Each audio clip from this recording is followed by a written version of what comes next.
For today's video, I'm going to show you how you can switch to Windows 11. Before you upgrade and switch to Windows 11, you need to check first the compatibility of your PC.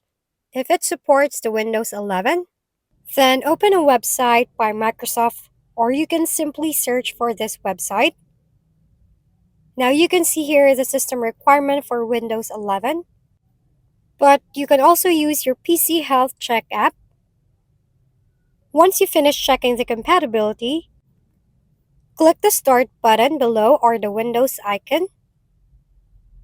Then go to the settings of your computer. Then next, hop into the Update and Security.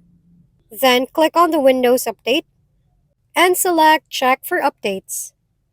If the upgrade is available for your device, then simply download and install the Windows 11. Wait for it to finish downloading. And that's basically how you can switch to Windows 11. Thank you for watching. We hope this video helped you figure things out. If we've been helpful, kindly give us a thumbs up.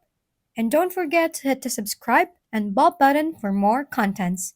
For any questions and suggestions, comment down below.